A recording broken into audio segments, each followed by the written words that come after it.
My name is Therese Copawoda, and I am the founder and the host of the Petscope, the very first show on Periscope that's all about pets. I'm also the founder of the Pet Lovers Tribe, which is a community on Facebook for anybody who is using Periscope and loves animals. And tonight we are doing a bully breed Pass the Cast in honor of Pit Bull Awareness Month. So this is going to be really cool, you guys. We have some really good speakers. And for those of you who don't know what a Pass the Cast is, it's a group of people who get together and all do broadcasts one right after the other. And everybody follows each person into their broadcast. So I'm going to talk for a few minutes, and then we are going to move on to Kyle Kittleson. He's going to talk for a few minutes, and we're going to keep going one by one. And then at the very end, everybody will come back to me, and I want to tell you about who I'm going to have on next week. So let's give it a couple more minutes. I haven't seen dog guy Josh. I hope he is going to be in here. He's supposed to be in here. So while we're waiting, let me turn the camera around, and I am going to show you who's on the lineup. Okay. Right here. Okay, so Copawoda, that's me. That is me. I'm going to start and end everything. I get to be the host of this thing here, which is really exciting. And Kyle Kittleson with all those dogs is going to be next. He is going to talk about the title of his little talk is Why Be a Breedist? Will leave you disappointed and sounding stupid. Learn what to really look for when choosing a dog. And then after him, we're going to have Halo Dog Training. She's going to talk about enrichment as a training tool. And then we're going to have Wende. She is going to talk about how her pit bull cross found them and how great he is. And then Dog and his boy is going to talk about 5 most important hand signs and skills to teach your deaf dog. And then Atinas the Smiley Pit is going to talk about how the media negatively portrays pit bulls. And then Kelli, Chick with Pits, is going to talk about breed-specific legislation. Hellen is going to talk about how her pit bull puppy is the perfect pet for her family. And then Dog Guy Josh is going to talk about the rules of tug of war for individual dogs and 2 dogs playing. So yeah, this is going to be really cool, you guys. We've got some really knowledgeable, that's easy for me to say, huh? Knowledgeable people lined up to speak. And it's going to be a lot of fun and really educational. And I've actually been wanting to do this pretty much since I first got on Periscope. Hang on a second. Let me go ahead and flip the screen. Yeah, so I've been wanting to do this pretty much since I first started on Periscope and started doing the Petscope, because I just think this is so important. Pit bulls get such a bad reputation, and, for the most part, they are big babies. Yeah, they're bad pit bulls, but you know what? There are bad Chihuahuas, there are bad Golden Retrievers, there are bad Poodles, or not bad dogs, but dogs that have bad behaviors. Let me rephrase that. So, if we can turn one person around in this Pass the Cast, we will have done our job. So, it's going to be great. So, Josh, I'm not sure if I put a note to you, but after you get done, send people back to me, because I want to tell people who I have coming up tomorrow night. Not Chihuahuas ever. Okay, guys. Yeah. And when we go to each person's broadcast, if you could please make sure you share it with everybody, with your followers and on Twitter, whichever you would prefer, because we really want to get people in on these broadcasts, because we want to reach people who really need to hear these messages. Because, like I said, if we can get one person to change their mind about pit bulls, or even just open their mind about it, then our mission will be accomplished. So, okay, guys, are you ready to get moving? Let me see some thumbs up or some heck yeah. Let's see some comments if you guys are ready to move on. And again, Kyle Kittleson is going to be our next person. Okay, Kyle, there you go. Hey guys, thank you Therese Copawoda for having me on Pass the Cast. This is my second one. I'm super amped. It's very dark here, so I'm doing the best with my light. Hopefully it works. And what I want to talk to you guys about is two really specific things here. I have worked with pit bulls as an animal trainer and animal behaviorist, and I want people to understand that, one, pit bulls, like Therese was saying, are not all bad, just like not all golden retrievers are good. And I put those in quotes. Every dog is an individual. And the second thing I want to talk about is all of this legislation that is being very aggressively passed or trying to pass that is breed restrictive. So I'm going to go through all that right now. Bully breed, so every breed of dog, well, let me introduce myself. My name is Kittleson. I'm an animal behaviorist. I owned and operated a dog training company in Orlando for 3.5 years. Now I do consulting for Tully's training in LA and San Diego. I've also trained exotic animals from killer whales to parrots and all that jazz. So that's my deal. So every breed does have some breed tendencies to them, right? We can garner some information based on what type of breed the animal is.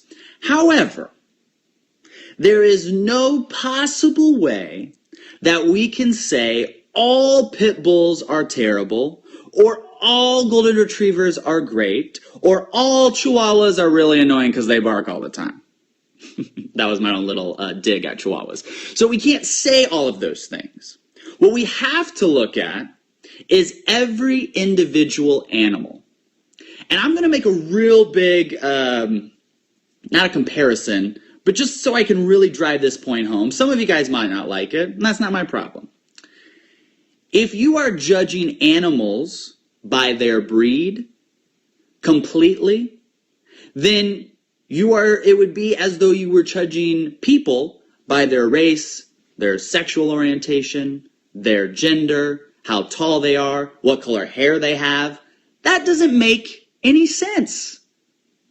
We have to look at each individual person. Just because I walk into a bar and compliment some 6-foot tall blonde female on her beautiful necklace and she slaps me on the face, that doesn't mean every 6-foot blonde beautiful female is going to slap me in the face. It just means that one had a little issue, okay? So, unfortunately, people don't understand this, right? People don't understand that we have to look at dogs as individuals, just like we look at people as individuals. Because of that, we have a lot of breed-specific legislation. It's called BSL, and after this, I really suggest you guys Google it. Now, as I was preparing for this scope today, I found a piece of research done by the University of Washington, and after this broadcast, I'm going to tweet out the link to this piece of research right there. And I think everybody right now needs to swipe to the right and invite their followers because this research is really exactly what I'm trying to get across, and now it's just proved by research. So take a screenshot of that because I'm going to tweet out the link to this research study they did on dog attacks and bully breeds, okay? So the first thing that they said, they said a lot of things. I'm just going to focus on 2 of them. They wanted to determine if breed-specific legislation would reduce dog bites. And in that research, thank you for inviting your followers, guys, they determined that there are 3 main reasons why a dog bites. The first one, I'm going to read this verbatim, is that the dog is intentionally or inadvertently provoked. The second one is that the dog is owned by someone who is ignorant about the characteristics and behavior of the dog breed and has done nothing to familiarize him or herself with the breed. Or number 3, the dog is not properly confined, controlled, or socialized. Now, where in there does it say, reasons why dog bites, number 1, it's a pit bull, so that's just what they do? That is not true, okay? Now I'm going to show you this piece of information. Now they went and they did research on all of the bites in this one city somewhere that occurred from dogs to people, and they did the top 20 breeds that were on that list. The number 1 is a non-specifically identified breed. They're like, I don't know what kind of dog bit me. Okay, fine. Number 2, a German Shepherd crossbreed or mix. Number 3, a German Shepherd. Number 4, a Collie crossbreed. And number 5 is a Pit Bull Terrier. Number 6 is a Lab Retriever crossbreed. All right, and it goes on and on. I'm going to tweet out that list. If this is not proof that we can completely judge an animal based on the breed, then I have nothing else to give you. Okay? The truth is that we have to look at animals' behavior. And as a dog trainer, as an animal behaviorist, that is what I do. And if you have a dog, if it's a pit bull or not, and that dog is aggressive, that dog has bitten people, that dog does bite people, that dog is growling at people, it is your responsibility as a dog owner to go and take the proper steps to give your dog and the people around that dog a safe life. Okay? And I'm not just saying this because it's a bully breed. If you would have asked me, if we were doing a scope about whatever, birds, and they're like, what's this one of the sweetest animals you've ever worked with? I would have said a pit bull in Orlando, and pure pit. He was the sweetest dog, or excuse me, she was the sweetest dog ever. And that's because she was owned by a professional animal trainer who worked with that dog to get them socialized, to train them behavior, etc., etc., etc. Okay? So, do you want a great dog? You need to be a great trainer and a great behaviorist and a great owner. That's what you need to do. And now I'm going to end this real quick, okay, to just say that, I forgot how I was going to end this. I had a thought and then I forgot it, guys. Yeah, training is key. I just want everybody to understand here that when you go out and look for a dog, just don't look on the breed. There we go. So, guys, my name is Kyle Kittleson. I think I have like 1 or 2 minutes left. Therese, if that's true, just tell me when I need to wrap up and send it to the next person. Which I'm doing, Don Hagen from Halo Dog Training, yay! So I do a show every single Monday on Parachute TV, which is Periscope's first network, on animal behavior, dog training, and pet care. So if that's interesting to you, just go ahead and click that little man with all the hearts flying up and click follow. I appreciate the love. All right, Halo Dog Training, put up some emojis right now. I know you have been, but now I'm going to push it. So get ready. Get ready. You're about to follow a person who puts in emojis. Get ready. Oh my gosh, Halo Dog Training, here we go. This is Don Hagen, Halo Dog Training and I. We've talked back and forth on Periscope. She's launching. All right, well, get out of here and follow me, and I'm going to go invite everyone to Don's broadcast. All right? Let me flip this around. You guys who know me, I'm Dawn from Halo Dog Training. Let's get right into this. Alright. Okay. So, this is just my info if you guys are interested in following me. Let's talk about enrichment. So, this is my cousin's dogs. I love this picture. So, the reason for enrichment is because if you don't give your dogs things to do, they're going to find their own things to do. Like unstuff a down pillow. This just cracks me up. So what is enrichment? So enrichment includes lots of activities. I'm going to try to focus in on a couple of them. So, this is food enrichment. So I'm going to try to, maybe that's better, so that way your words don't cover it. So food enrichment is anything you can put your dog's food inside of to help stimulate your dog while they're eating. So, there's lots of different puzzles out there on the market. Here's some of them pictured here. You guys, if you see any of this that you want to save the info, just screenshot, just so you know. Next thing, we all know bully breeds like to chew. Give them stuff to chew on. Raw meaty bones, nyla bones, whatever is appropriate for your dog. If you're not sure about the item in the beginning, make sure you are closely supervising your pup so they don't have accidental ingestion of an item. Exercise. Make sure your dog's getting plenty of exercise. Hiking, running, biking, walks. The last one is a flirt pole. I'm actually going to show you how to make a flirt pole today. So, and I'm gonna use that's Amber's dogs in the top left. I'm gonna show you guys how to use a flirt pole. I'm gonna do it in the house with my old man. He's my honorary pit bull. So yeah, sports, weight pulling, agility, fly ball. Guys, the point of all this is stimulate your dogs so they have good things to do. I can't do a bully breed post without posting some of my client dogs here. So here are some of my client dogs. I just wanted to, since we're talking about bully breeds, this guy right here is a diabetic alert dog. He is a medical alert dog. He's a service dog. Bully breeds can do anything that any other breed can do.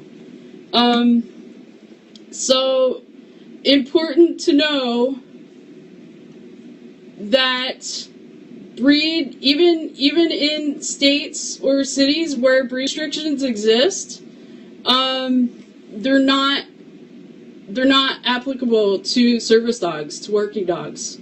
So let's get rid of breed restrictions, but just to let you guys know. So let me just flip the camera around. So I'm going to show you guys how to make a flirt pole. And this is going to be really quick. So Therese, let me know when I have like a couple. Hey. Okay, so a flirt pole is a length of PVC pipe. Get yourself some climbing rope. You're going to tie a knot in the end of it. I'm going to feed it through.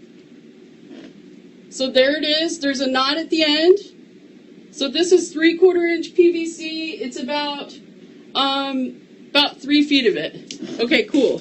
This is like marathon flirt pole making. Electrical tape. So I'm gonna wrap the handle. Guys, I'm trying to do. What? Okay, so you wrap where the handle is, and then at this end, you're gonna tie a knot so it doesn't get slipped through. So I'm gonna tie a knot here.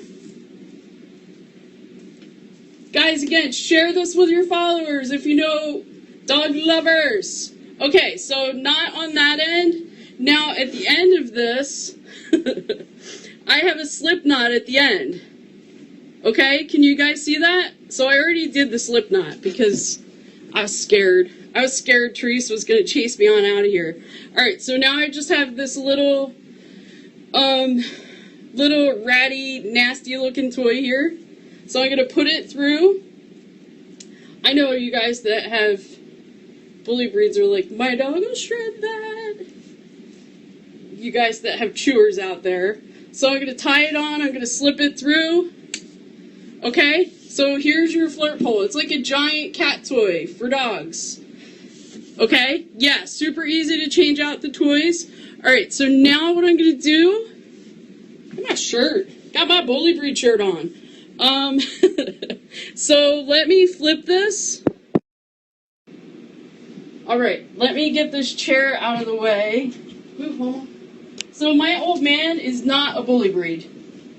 Well, we don't really know what he is, but if he ended up in a shelter, someone might call him a bully breed, so who knows. So this is my old man. This is Moser. So I'm just going to show you guys how flirt poles work. So I'm not going to be able to see what you're saying because I have to focus on him. So this is really good for working on impulse control. Again, this is like totally not set up in the best area, but it's dark out. I'm almost sit. So I'm going to have him sit. Good boy, get it. Get it. Get it. And if I had more room, I could use the handle of it. Good. Good. Give. Good boy. Sit. Get it. Good boy. Can you guys see him? Good boy. Give. Give. Sit. Get it. Good boy. Good boy. Good boy. Give. Give. Okay, guys, let me flip the camera real quick.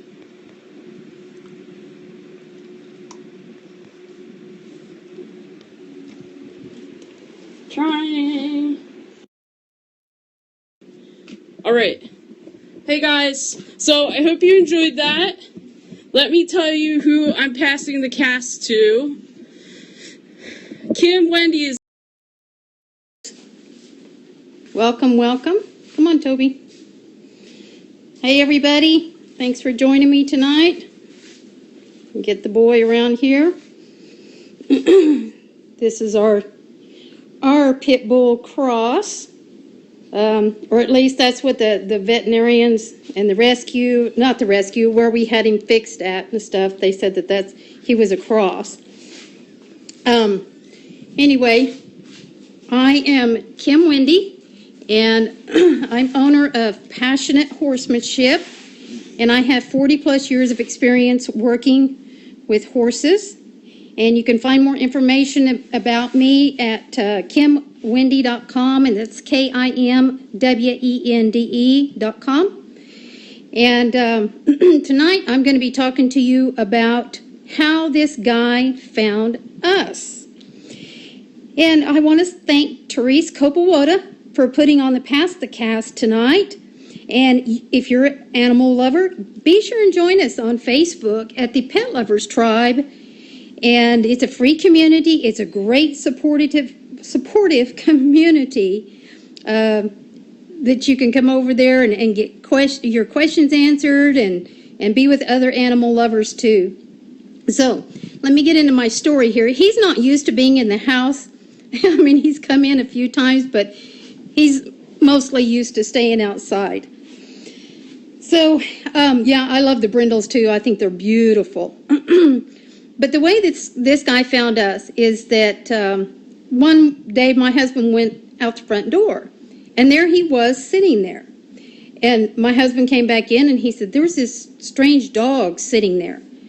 I was like, "Really?" So I went outside, and we were cautious because we didn't know what his behavior would be like or anything like that. But he was so friendly, just a little lover. Well, my husband took and put him outside the gate because I thought our neighbor down the road has a dog that looks like him. And so anyway, my husband took and put him outside the gate because, I said, well, he'll just go back home. And my husband didn't get about 10 feet and the dog was back in here. Now, I'll tell you guys, our property is completely fenced. We have a gate, and it's like, how did you get in here? Well, we watched him, and what he did is on our gate, we have some fencing on our gate. He pushed that fencing and crawled underneath it sideways to get in, and he stayed in here. So then I called my neighbor and said, yes, he picked us. And I asked her, I said, hey, we've got a dog up here, and I think it's your dog. And so anyway, she said, well, hold on, let me go look. So she went and looked, and she said, no, it's not my dog. Both of my dogs are here. And so anyway, I put an ad out on Craigslist and put some flyers up and stuff, and nobody claimed him at all. And of course, he loves my husband to death. He thinks that my husband is his toy. But so nobody claimed him, and we went ahead and we got him fixed. And he has been here with us ever since. But yes, he picked us. And when I talked to the neighbor down the street, she said, a lot of dogs are being dumped around this neighborhood. So we figured that must be what happened to him. Somebody just dumped him, didn't want him anymore, didn't want to put up with him. And I'll tell you, at first, he really chewed a lot. I mean, he chewed all kinds of things. Now, we have probably about 3 acres that he runs free on. And like I said, our property is totally fenced all the way around. He can't get out any place. We fixed the gate, the fence, but he will not go outside the gate unless when my husband comes home, hey, Equine CS, my husband comes home or I come home from the store or work or something like that, and you open the gate, he runs to get, or not really runs, but he goes out the gate so he can get in the truck Any chance he gets, he loves to get in the truck. And I figure that's what the deal is with him, is that he probably went in the vehicle really easily, and then somebody just came out here and dumped him. But he has a forever home with us. I mean, when we get dogs, they have forever homes. We have 2 rat terriers and a border collie. Now, like I said, we have two rat terriers and a border collie, and he gets along with everybody. And you know what's funny is that how people say that pit bulls are so mean and stuff like that. I'll tell you what, this guy would be the perfect family dog. I mean, you know, he loves for me to do that to his ears, to kind of pull on him gently and stuff. He just loves it. He goes to sleep usually. It's what he does. But he's just a wonderful, wonderful dog. Now, my male rat terrier, he is a little spitfire, and he's the one that causes problems around here sometimes. But this guy, I mean, he is an absolute love, aren't you? Yes, you are. He's such a good dog. But yeah, he is. He's very, very laid back, and he loves people. And, you know, he probably would like being an inside dog, but I think he's been used to being outside all the time. No, he stayed outside during the winter, and we have a doghouse right on the front porch that I put a nice little padded saddle pad, one of my old horse saddle pads in there. We put all kinds of blankets in there for him to keep warm, and we turn it to where the wind doesn't get to him in the winter and stuff, and he has been perfectly happy out there. The other dogs that I have, they're all crate trained, and I haven't worked with him on crate training, and so him being a male, you know, hiking his leg in the house and stuff, because my rat terrier, he started doing some of that, and I think it's because I'm located in Texas, and I think it's because this dog here, he started hiking his leg in the house. So, yeah, well, my husband's an electrician. He could put a heat lamp, but I'm always worried about heat lamps too, because I've heard of people where they get knocked over and then they cause a fire, and then the animal burns up in it. So we're very cautious about that. But like I said, we turn his house where the wind can't get to him and stuff like that. Your little one rules. Oh yeah, he does. The little one, that rat terrier, he thinks he is the king of the castle. That's for sure. We've had him for, I believe now, 2 years. But he's just, yeah, like I said, I love the brindle coloring. I think it is just absolutely beautiful, beautiful coloring. I'd like to have a horse that was colored like this. But, and this is my border collie right here. That's Hadley. Hey, Hadley. Hey, Hadley. Come here, Hadley.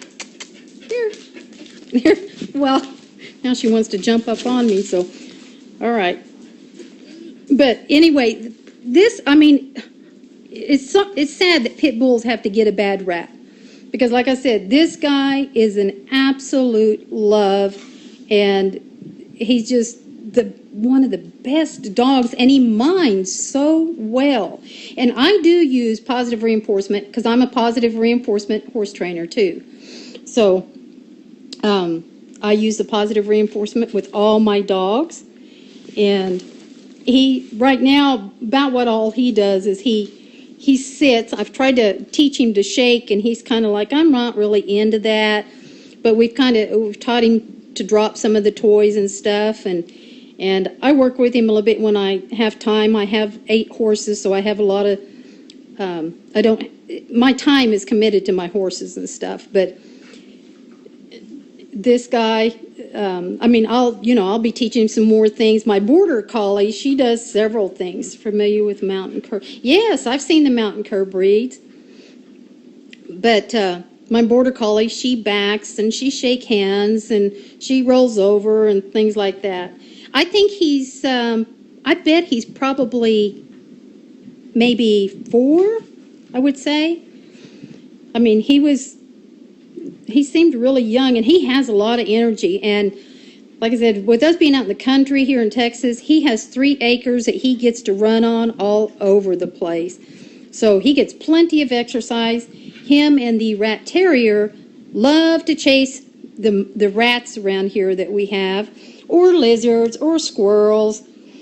And he's, like I said, I believe he's a pit bull crosser. That's what we were told by the vet and stuff, that he was a pit bull cross. He could be a full pit. I mean, he kind of looks like it to me.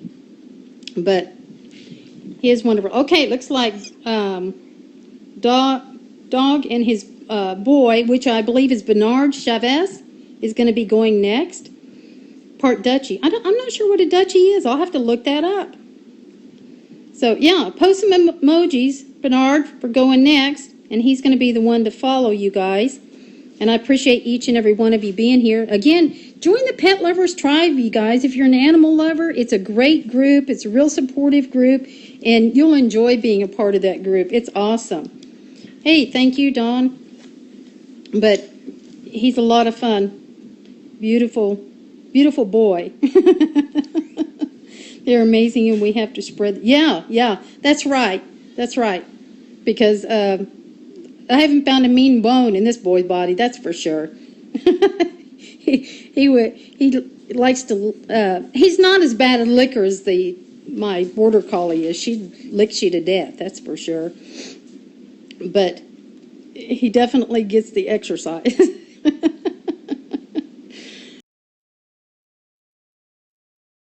All right, so hi, my name is Berhard Lima-Chaves. That is one of my dogs right now. That's one of my deaf dogs. Anyways, my name is Berhard Lima-Chaves. I am a deaf dog pet parent. I am a deaf dog blogger, a deaf dog advocate, sometime trainer. I work with private rescues and shelters and individuals in the area that need help with their deaf dogs. And I am a certified veterinary technician. And I'm sure a lot of you are wondering, why is somebody talking about deaf dogs on a Past the Scope about bully breeds? And that's really simple. I apologize. That's one of my deaf dogs. They're kind of loud. They have no idea how loud or ridiculous they sound. The reason I'm here is when you look at the dogs that are deaf, and you look at congenitally deaf dogs, you're looking at primarily dogs that are double merles, so you're looking at a lot of the herding breeds. But then the other primary cause of congenital deafness in dogs is going to be a lack of pigmentation in the skin. And we see that actually quite frequently in the bully breeds. We see it a lot in boxers. It's very common in Dogo Argentinos. You do see it in some of the pity breeds. So it is kind of important to talk about deafness in dogs when you're talking about bully breeds. A lot of these dogs end up in shelters and rescues. And if we don't provide people the appropriate tools to train these dogs, then they are big dogs, they are untrained dogs, they're living in a shelter, and not only is their breed an odd that they have to overcome their deafness. I'm going to let this little fool out because he's carrying on, he's in his crate. So that's why I'm talking about deaf dogs. And I think that there's 5 really important signs or skills that you want to teach a deaf dog. And the first thing that you want to teach them is to watch me. And the reason that you want to teach a deaf dog to watch me, that's the sign that I use, is watch me. That way, that if the deaf dog can't hear you, if they can't see you. So if they're not looking at you, you can't communicate any information to them. You can't move them where you want them to go. You can't warn them of some sort of change in the environment that you want them to be aware of. So watch me is a really important way to get your dog, your deaf dog, to begin to check in with you. If you do this training enough, my deaf dogs check in with me constantly. They're constantly watching me, looking to me for direction, because again, if they can't see me, they can't hear me. We do all of our communication with either obedience commands, American Sign Language, or modified American Sign Language, and then just some made-up signs as well. I think the second really important thing that you want to teach a deaf dog is more of a skill than anything. I'm sorry.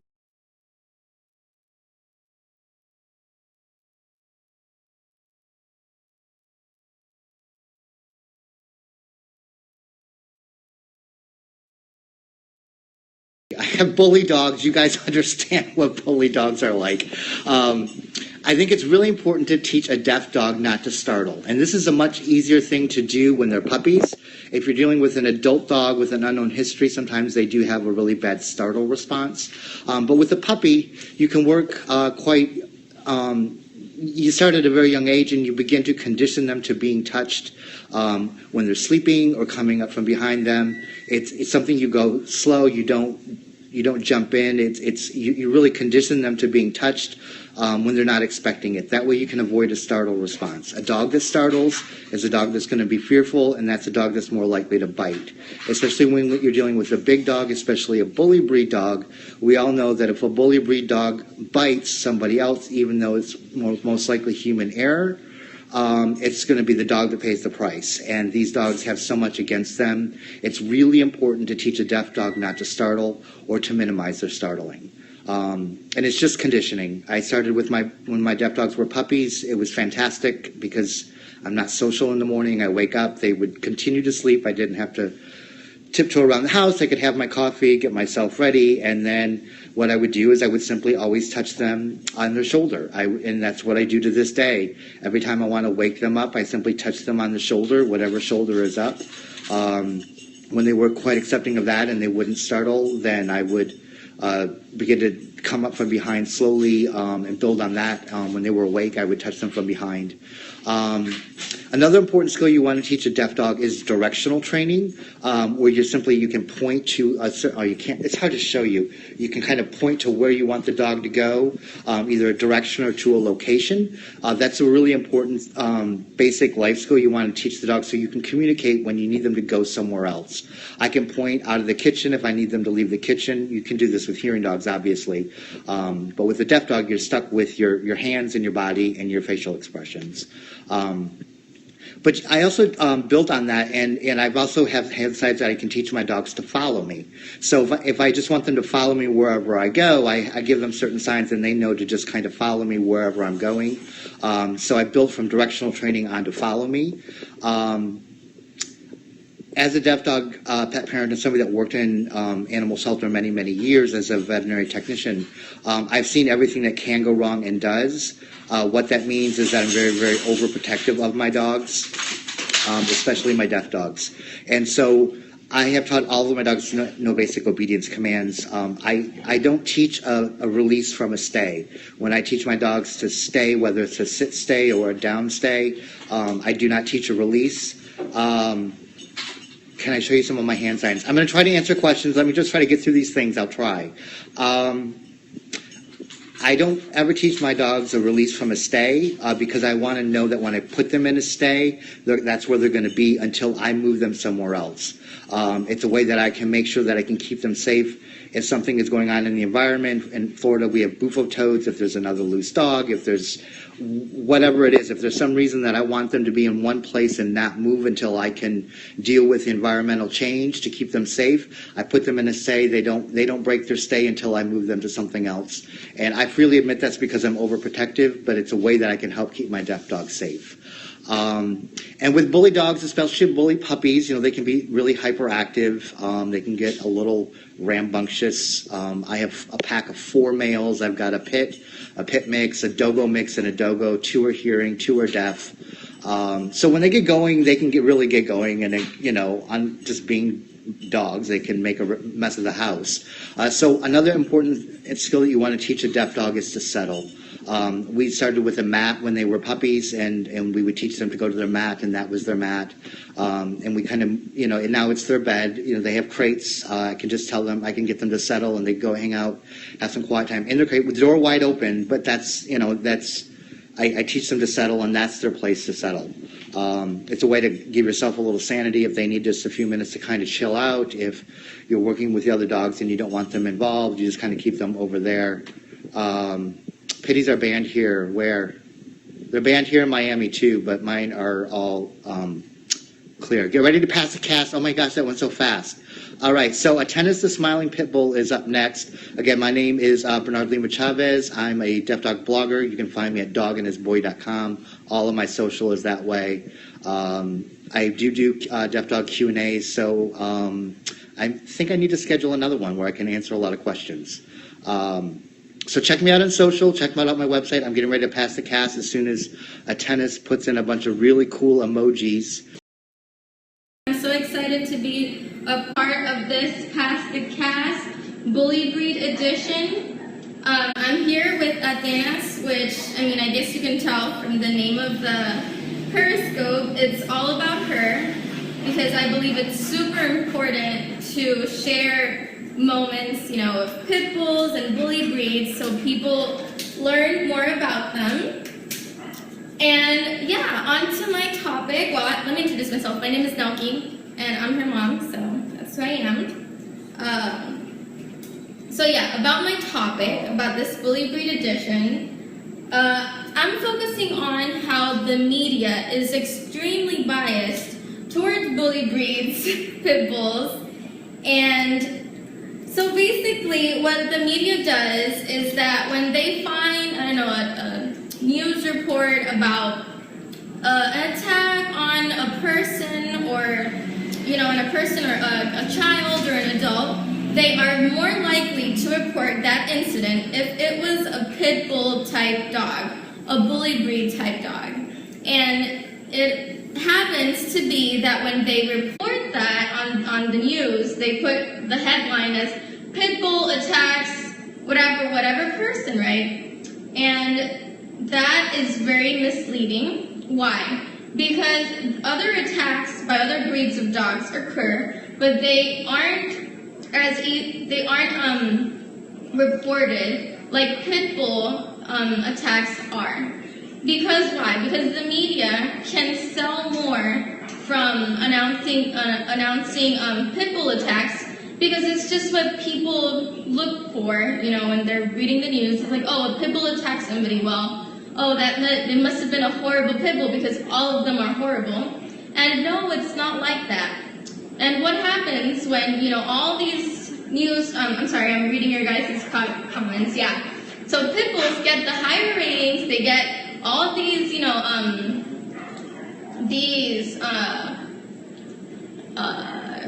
comments and negativity just because they're pit bulls, and it's not correct.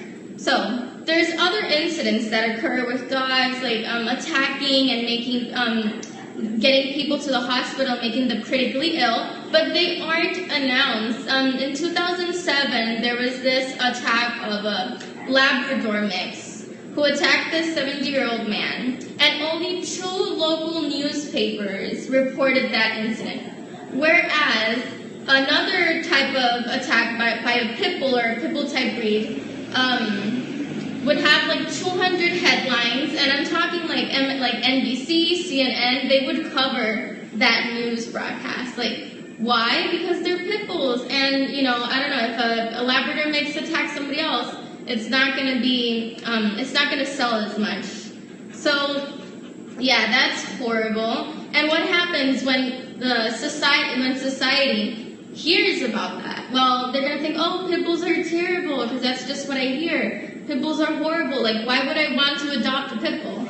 And I'm ashamed to say it. Like, I used to think like that before I had Atenas. Like, I only heard what the media said, like what the media would, what they would talk about. And I didn't want a pit bull. I was like super afraid of them. I was terrified. And I shouldn't have been terrified because they are amazing dogs. I'm sorry, I'm trying to get this to move. So yeah, they are amazing dogs. I totally love them now. I shouldn't have been afraid, but I only heard what the media said, it's just what happens. Like, if you read about it all the time, it's what you're going to be, what's going to be in your head. So I think educating is very important. You have to share those moments you have with your pit bulls. Did it move? Oh no, it didn't.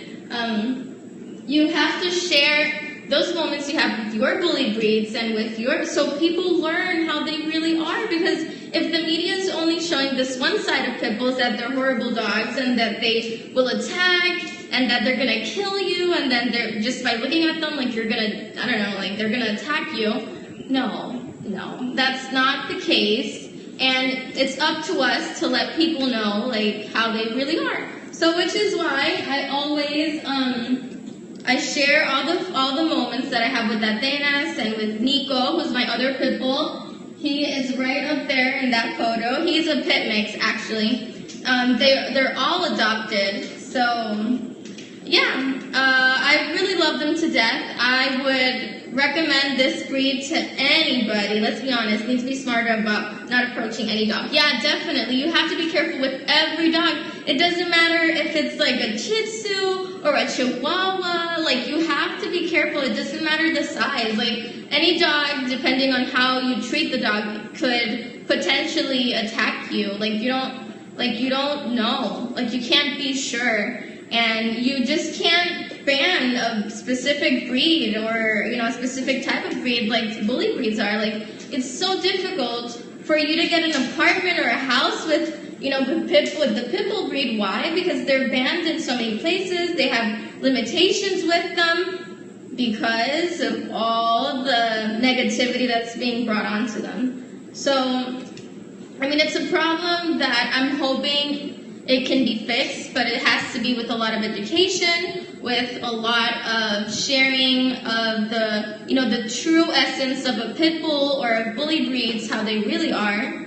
I'm to pass the cast. I don't know. So yeah, I don't know. That's basically what I have to share. I just want to encourage you all to share pictures of your dogs, of your bully breeds, of your pit bulls, so people can learn more about them.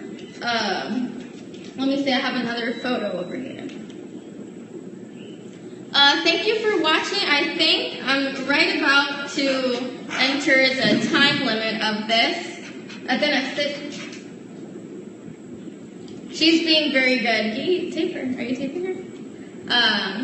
But yeah, thank you guys for watching. I'm sorry I didn't get to read all of your comments because I'm looking at the camera.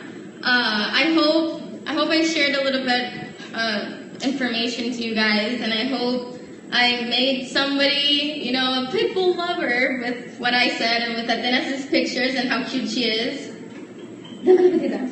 She's really cute, and she's so smart. She's just, adorable. And yes, please follow the other person who's going to be on Past the Cast. She's going to be putting emojis right now, so you can click on her name and then follow her, so you can jump out of my broadcast. Atenas, high five. You did a great job. High five.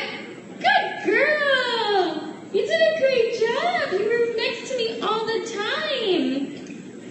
She was amazing, guys. And so you guys can have this too if you decide to adopt a pit bull, because they're amazing. And yeah. High five. Oh my God, you're so cute. Oh, Kelly, yes, please put up your emoji so you can see. Hey everybody, it is Kelly from Bully Brigade and All Training, and I am here to discuss BSL, which is Awesome Foolishness. Thank you everybody for tuning in. I greatly appreciate it. I'm going to try to keep this short and sweet as possible because it's a very touchy situation with me. I have 3.5 pit bulls. I say 3.5 because my one of my dogs is a pit bull mix. I think he's really some kind of a hound. It's a movie called See Spot Run, and in there the little boy says, "Oh yeah, my mom says you're some kind of a hound." So that's what we pretty much talk about when we discuss Bentley. So I'm going to turn it around. The dogs actually ran out for a moment, so I'm pretty sure that they'll be back in soon. But I'm going to give it a couple of more seconds and to let people come in, and we're going to go ahead and get started talking about BSL and how you can be a part. Because I know that there are some of you that live in Denver who has a pit bull ban. They have attempted to overturn the ban several times and were unsuccessful, as well as Miami. Just recently, they tried to I want to say it was last year, year before last, that they actually tried to overturn the ban, and they were, I want to say, like two votes shy. I'm going to turn it around. I'm just trying to give people an opportunity. Just trying to give people an opportunity to come on in.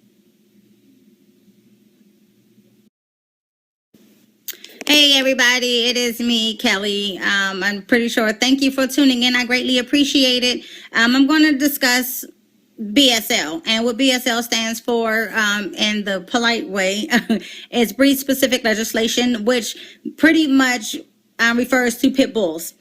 They do refer to other breeds, such as Doberman Pinschers, who are awesome dogs. I'm a dog trainer, by the way, and I have been training for an awful long time. I cannot see who's, when your comments, whenever I have it turning towards me, when I have the camera facing me. So sorry if I don't get a chance to answer any of your questions, but I'm going to try to get to it as soon as possible. But I've been training professionally for over 4 years now. I grew up training German Shepherds, so I have quite a bit of knowledge of dogs. And I always thought that I would have a German Shepherd. My son's dad had I had a pit bull. My son loved them to pieces.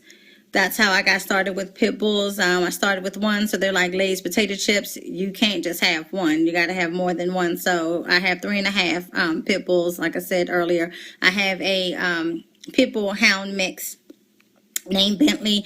Azul is a pit bull. Nestle is my only female.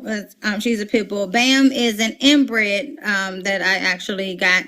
I had him since he was 4 months old, and he's my little special one. He actually has one digit missing from, well, I'm sorry, he only has one digit on one of his paws, so he hobbles when he walks.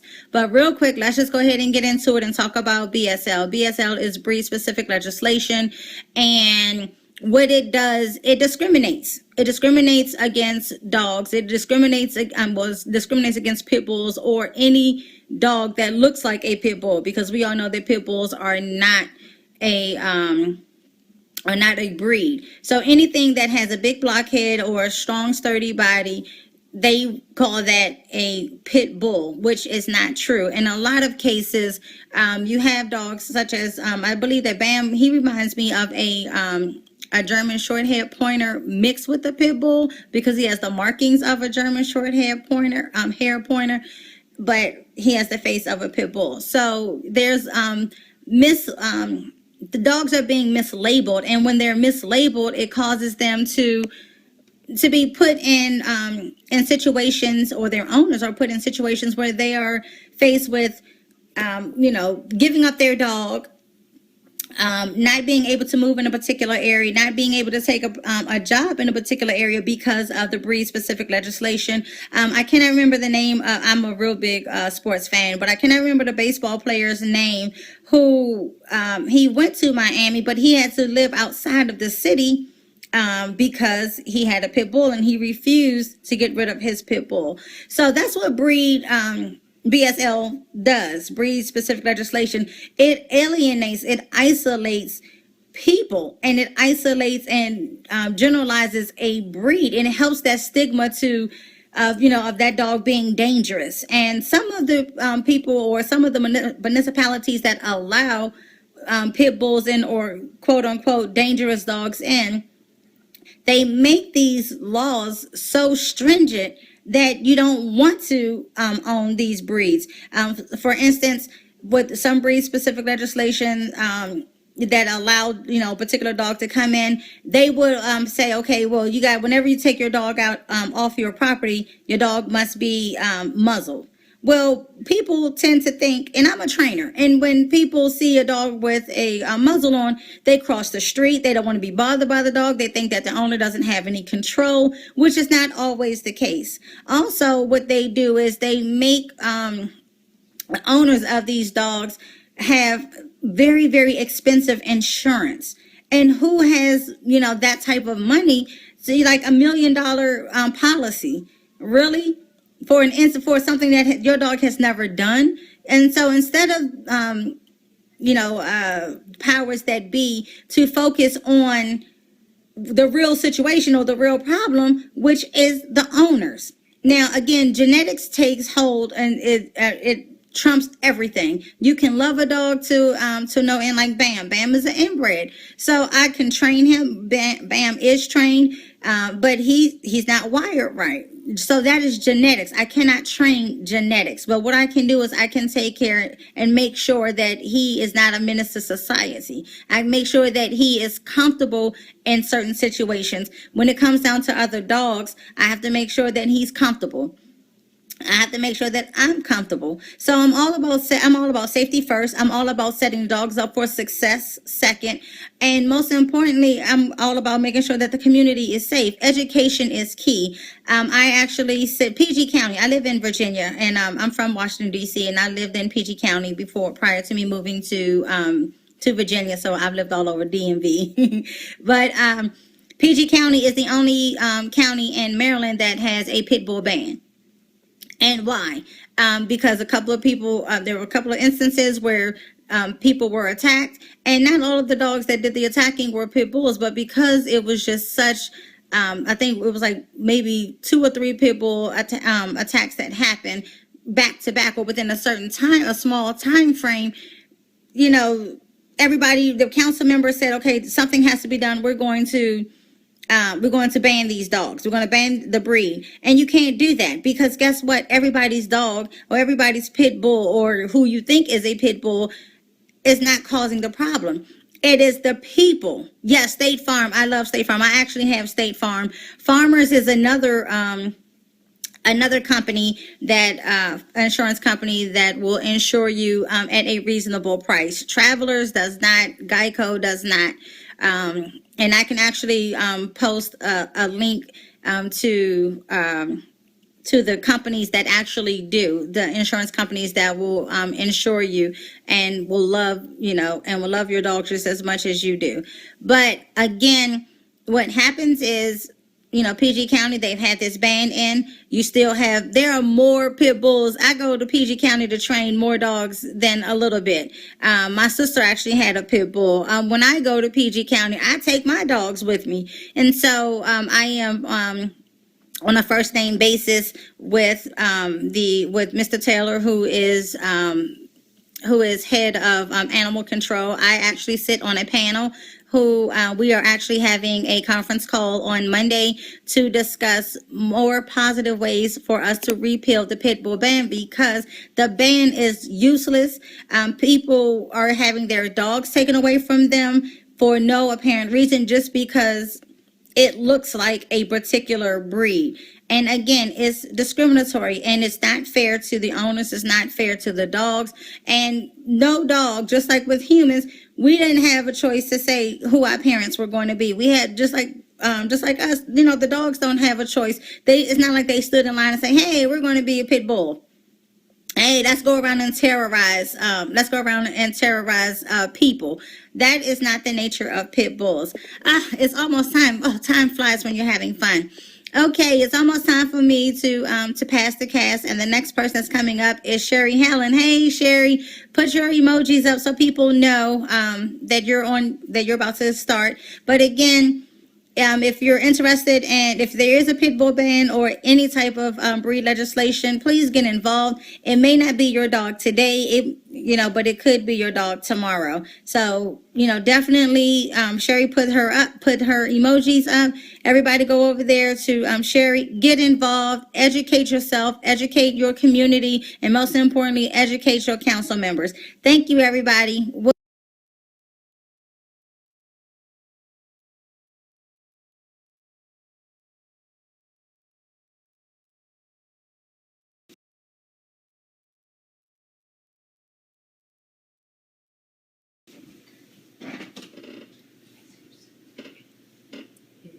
Hey everyone. We'll wait a few minutes here for everybody to get in. This is our lineup that we have going on tonight. Hey Kelly. Hi the chestnut mutts. Make sure you guys screenshot this and go back through and watch their replays if you didn't get to watch them live. There's some really good information on there.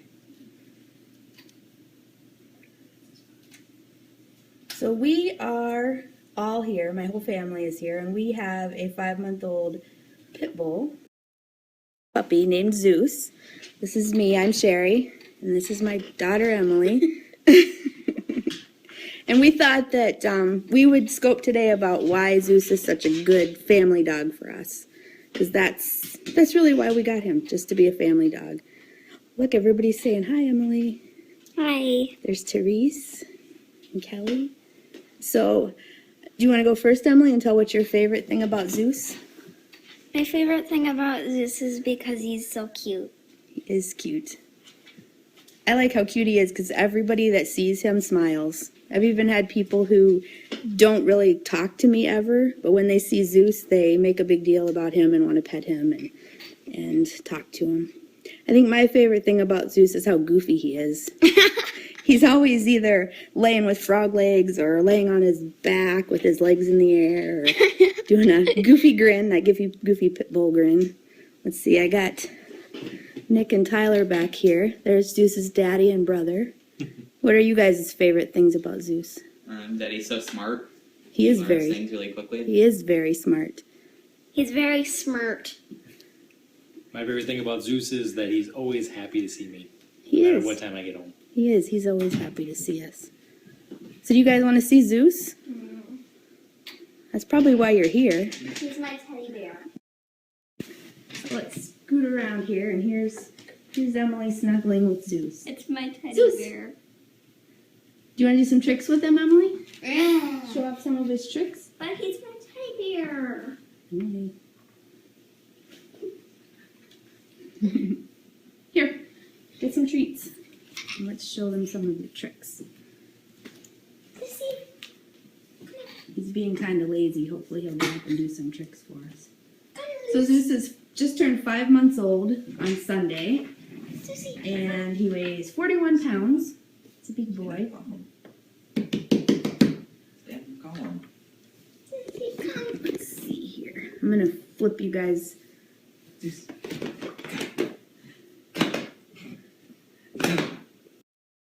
Here, guys. I'm gonna flip you guys around this way. And hopefully I can get him. There we go. Alright, come on, Zeus. Come on. Let's get up and do some treats. Good boy. There he is. Sit. Give me 5. He's so cute when he does that. Good boy. Oh. Sit down.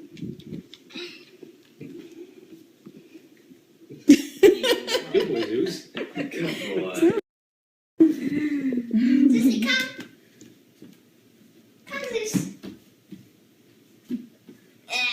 He is still He a is. puppy, so. It's about bedtime for Zeus, so he's kind of lazy tonight. He gets 2 walks a day. Shake. Yes, he gets 2 walks a day. I just took him out hoping that the cold air would wake him up and make him do some stuff for you guys. Yes, make sure you join the Pet Lovers Tribe. There's a Facebook group, and they're also on Periscope here. Therese does a lot of really cool broadcasts with that.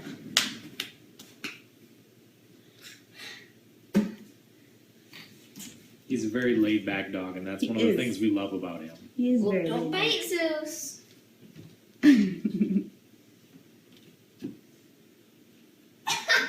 Got it.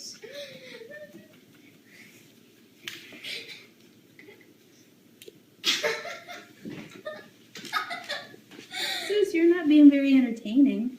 That's what happens with me. I always fall asleep. Always. Want to see our pet kitty? Yes, those ears.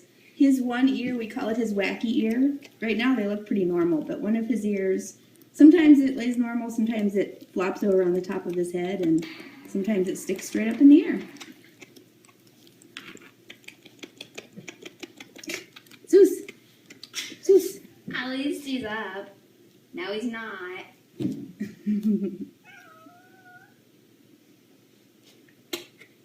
There you go, be cute. He can do that.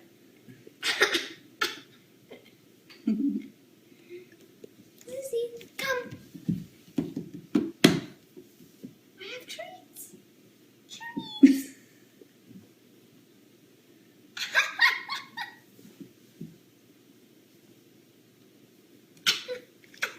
You want the treat. You want the treat. Oh, you want the treat. Get that treat. Get that treat. Get that treat. Zeus, give me 5. Give me 5. Good boy. Good boy. Shake.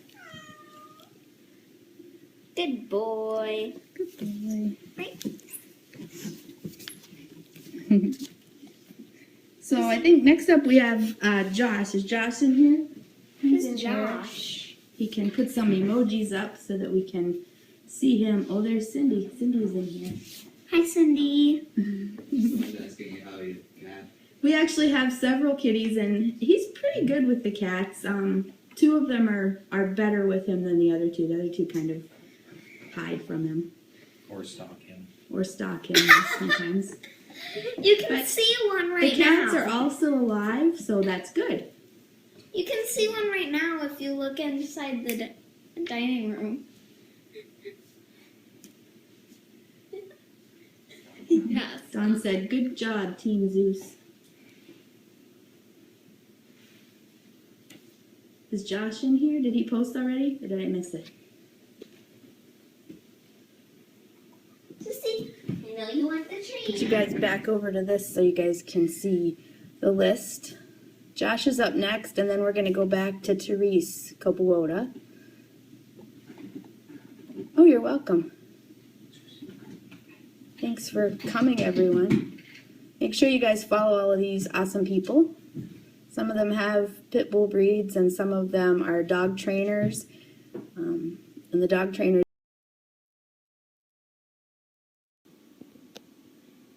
Hello, hello. Welcome, welcome. How's everyone doing? Thanks for joining me. Thanks for joining me. Oh, I'm feeling the love already. Look at this. It's like magic. All these people. I love it. Hello, Abby. How you doing? Are you ready for this? So, today we're going to go over rules of tug of war. And I'm going to show you the importance of a couple basic safety rules that you may want to teach your dog while you're playing tug of war. And then I'm going to bring out a second dog, and we're going to watch one of their interactions and just kind of monitor it and give you some pointers along the way.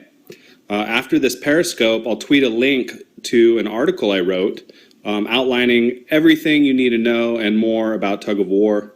So it's a big myth that pit bulls should not play tug of war games or use squeaky toys because of their prey drive.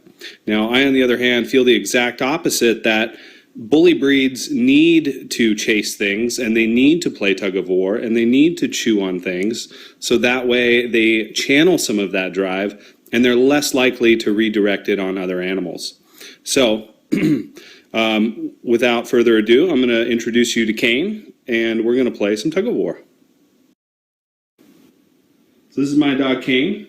I've had him for 8 years. He's how I got into dog training. When I first got this guy, he came and chose me. All the other dogs in the litter were kind of nipping my feet, and he came up and dropped a sock and wanted to play tug. And I knew he was the dog for me. You know, after a week of getting Kane, I started walking him around, this little 8-week-old puppy, and people would cross the road in fear.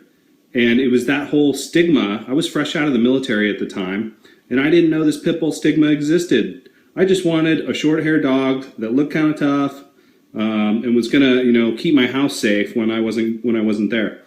So I got this guy and fell in love with him, and him and I have dedicated my career to being responsible pit bull advocates and responsible owners, and teaching others to do the same. So the first thing when you're playing pit bull or playing tug of war with a pit bull, you're going to want to teach them a drop it cue. That's really important because, as you know, pit bulls they don't really have a lock jaw, but they do have a breed tendency to not let go of things.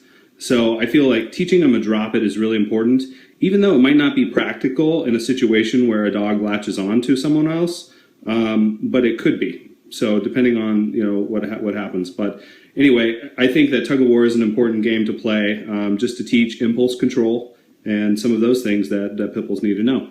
So I just created a shirt, tug of war toy, and I have another one here I got at the APDT conference, and I'm just going to kind of wave it around like they did with the flirt pole, and we're going to get him all excited. Yeah, good boy, pull. Good boy, yes. Yeah, pull. And I've actually taught him to pull, so when I say pull, he'll pull back on it. And it's important, you don't want to rip the toy out of your dog's hand. And I'm on wood floors, so we kind of slide a little bit, so I'm taking it a little gentle.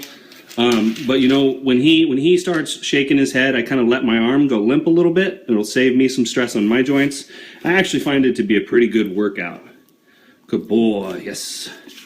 So the way you teach drop it is you can say the word, and if he drops it, go ahead and toss him a treat. But most dogs don't know anything. So what we can do is just instantly, and this is a little hard, this is where my hands-free harness would come in handy. But basically, when they have a hold of the toy, go ahead, pick it up. Good boy. 99% of the time, you just take a treat and stick it to their nose. They're going to drop it because they'd rather have the food. Good boy. Here, grab it. Good boy. Drop it. Good. And notice I'm not tugging it out of his hand. My goal is to get Kane to make the choice, right? And I'm going to make that choice rewarding. And one of the reasons we make the choice rewarding, okay, good, and then give him permission to take it. That's equally as important. Good boy. Good boy. Grab it. And one of the reasons we give him the choice and make it a positive experience is because if we just take things from dogs all the time, eventually they're going to start protecting them. Because what they learn is that, oh, every time we come and take their toy, we're ending the fun. Go get it. Yeah.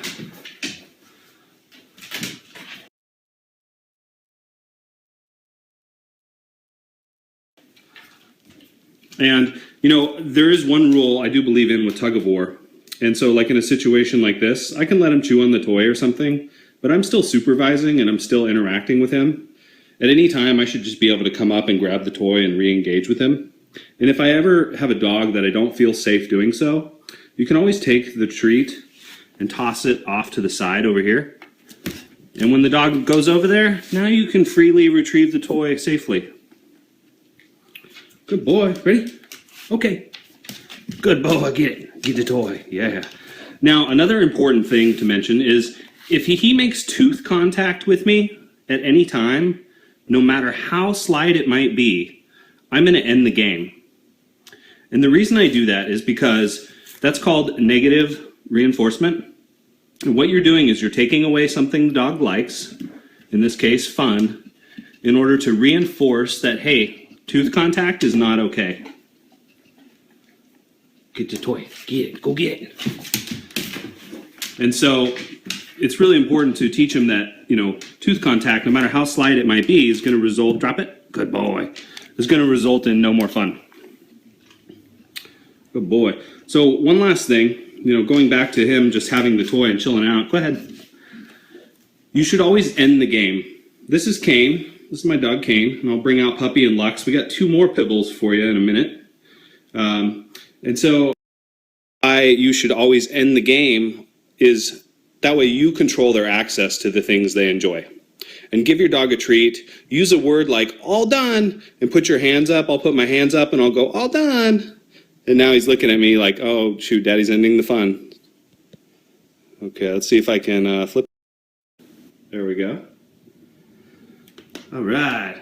Good boy. Okay, leave it. All done. Come on. There you go. Good boy. Okay. So now I'm going to bring out Puppy and Lux. Puppy is Kane's daughter. Lux is a new addition. It's my roommate's dog. Come on out, ladies. Come on out, ladies. All right. There's a good girls. So as you can see, we've got a little house here and a lot of pit. Puppy's an ex-therapy dog. She's a real sweetheart, except she was a resource guarder. And if you get a tennis ball around her, forget it. There you go. Lux is a little vocal, so you'll probably hear a little growling. Growling's okay. Dogs have to have a way of communicating. Good. And these two have never really played tug of war a lot, to be honest. But as you can see, they just communicated their own thing there. Kane highly, values the toy a lot more. You can see Lux's hair's up. She's a little nervous about it. But that's okay. Come on. And of course, we're not going to let Kane hoard the toy. Drop it. Here. Kane. Come here. Good. No. Oh. Here, you got to share. Come on. Come on, you got to share. Let's go. Let's play. You gonna play nice? You wanna play nice? No, I don't think Kane's gonna let him play. Come here, Kane. Get the toy. And if we put Lux away, we could probably get Kane and Puppy to play together because they're used to playing together. They kind of grew up together, so they're going to be a lot more likely to share. Because they've had practice, with their body language and communicating with each other. Drop it. Good boy. Yes. Those good dogs here. And then equally as important, let your dogs take turns. Puppy's not much of a tugger, but she'll sure put the toy in her mouth just out of, the ability to be fair. Here, Lux, get the toy. Lux, get it. Get it, Lux. Get it, Lux. There you go. Here, there's 3. You guys all play nice? No? And so that's the trouble when you play with multiple dogs, isn't it? Is, the toy, each dog values the toy differently. Here. Okay, let's put it up. Here, drop. Good boy. All right. All done, guys. All done. Oh, come on. Lux and Puppy doing their little thing. These girls sometimes. Puppy's very patient with her. But Puppy has really good body language, and she's really good about diffusing situations and using her body language. Lux is a typical little bully dog. So, do you guys got any questions about tug of war? Any of the rules we just went over? I hope you enjoyed that. Good girl, Lux. Here, pup. And just like we share toys, we all share food. So, in a situation like this, you can see how some of the dogs get a little possessive of the toy. Something like that tells me that, A, their individual skills aren't ready yet. And so, even though Kane's experienced in tug of war, I would probably practice a little more individually with this one first. And then once I built that trust with her where I knew she was going to drop it and she understood that I was in control of the game, it would be much easier to let both dogs play together. And, even when Lux joined this household, we had to do some parallel walking and some other things to get them all socialized. And, at first the beds were an issue. We had to make sure that everyone had a bed to lay down so they were all treated fairly. And anytime you give one attention, you got to give the other one's attention.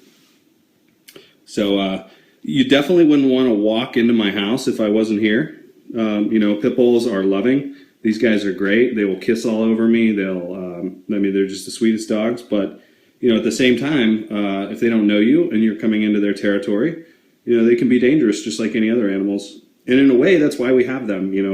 Pit bulls have a history of being family companion guardians. And, with these types of breeds, you have a sense of security in your household. They're great family dogs, great guard dogs. But they're also, well socialized and great with people and kids. Look at the screen, Josh. What screen? Oh, I'll flip my camera around. Okay. Get a toy. Oh, we're gonna try sharing? No sharing? Okay, all done. Drop. Good. Okay. Well, if you guys have any questions, let me know. Camera around real quick. I'm Dog Guy Josh. Let me give you my good side. So if you want to find out more about me, you can go to dogguyjosh.com. It's DOGGUYJOSH.com. And I give out dog training tips on my blog. My blog's going to be turning in a big direction here pretty soon. I'm also going to be blogging a lot about pet business and how some of you professionals can improve your social media and marketing and all that sort of fun stuff. And my goal really, now that I've been a trainer for 8 years, I'm sort of transitioning out of private training and getting into helping other pet professionals and sharing my knowledge with them. So I hope you'll be a part of that. And I'm going to go ahead and pass you over to Therese, who's going to conclude the evening. I'd like to thank all of you for watching and all of the guests for watching. This was a huge support or huge success thanks to all of you. So thank you so much, and we'll catch you later.